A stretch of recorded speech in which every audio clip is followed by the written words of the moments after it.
Et aujourd'hui, j'ai décidé de faire mon mémoire sur Monet. Sujet intéressant. Et quel caractère? Mais je veux pas faire une biographie de plus. Il y en a déjà assez.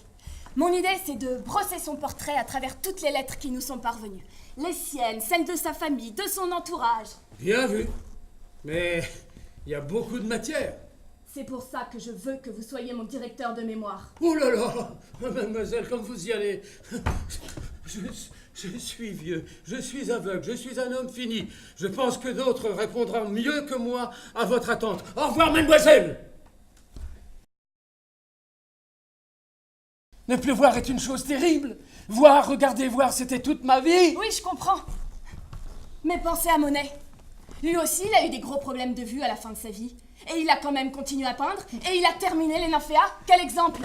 Monet était un artiste. Un grand artiste. Il avait un projet. Justement. Vous devez faire vivre ce projet jusqu'au bout.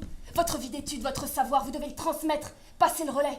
J'ai déjà commencé à travailler, moi. J'ai besoin que vous m'apportiez vos lumières sur certains points. Ne refusez pas. Vous ne savez pas ce que vous me demandez. Cela remuerait trop de choses.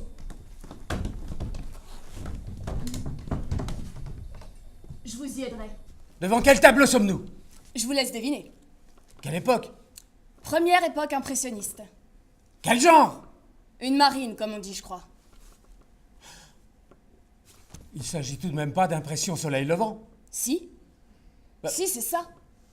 Pourquoi avoir voulu m'emmener devant ce tableau qui est connu du monde entier? Je voudrais justement que vous m'expliquiez pourquoi ce tableau est considéré comme un chef-d'œuvre. Ah. Ce qu'il a surtout, c'est qu'il est singulier. Regardez, comme tout y est mêlé. L'eau, le ciel, le port du Havre. Le motif déborde les limites du tableau.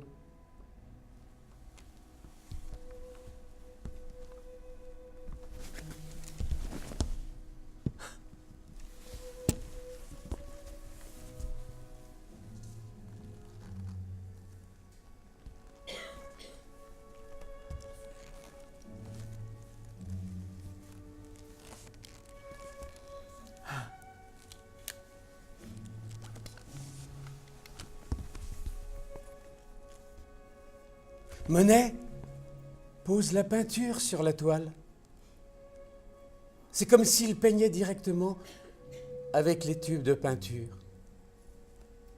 Il cherche à capter l'instant qui passe. Il aurait été peint un certain matin de novembre 1872. C'est pas ça qui en fait un chef-d'œuvre. Mais regardez, les reflets du soleil dans l'eau, ceux de la barque. La simplification formelle des silhouettes et du paysage. Tout est traduit à la lisière d'une abstraction. Et ça n'a rien d'abstrait, en fait. Vous avez raison. Parce que l'époque n'y est pas prête. Je voudrais que vous me parliez d'un tableau que Monet a peint à un moment très fort de sa vie. Mais il ne l'a montré dans aucune exposition de son vivant. Peut-être parce qu'il est trop, comment dire, intime. Vous avez dit trop intime. Alors il ne peut s'agir que du portrait de Camille sur son lit de mort. Exact. Vous devinez vite. Il confiera plus tard à son grand ami Georges Clemenceau comment, ce jour-là, il n'a pas pu s'empêcher de prendre ses pinceaux. Me trouvant au chevet d'une morte qui m'avait été et m'était toujours très chère, je me surpris les yeux fixés sur la tempe livide, dans l'acte de chercher machinalement la succession, l'appropriation des dégradations de coloris que la mort venait d'imposer à l'immobile visage. Je puis vous dire par cœur ce passage, tant il m'a touché profondément. 30 avril, mon pauvre Monet désespéré a écrit au père Durand qu'il renonce à l'exposition. 1er mai, le Monet est toujours bien découragé et je ne crois pas qu'il revienne sur sa triste détermination. C'est terrible. Aujourd'hui, il n'a pas mis les pieds dans son atelier. J'ai beau travailler, je n'aboutis à rien. Ce soir, j'ai voulu comparer ce que j'ai fait aux toiles anciennes, que j'évite de voir trop pour ne pas retomber dans les mêmes errements. Eh bien, le résultat, c'est que j'avais raison l'année dernière d'être mécontent. C'est horrible. Ce que j'ai fait est aussi mauvais. Autrement mauvais. Voilà tout. Mais j'y pense. Mademoiselle comment déjà? Anna. Anna.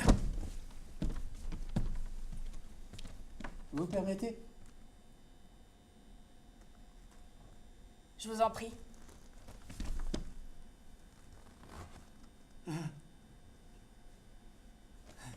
Vous permettez que je vous appelle Anna?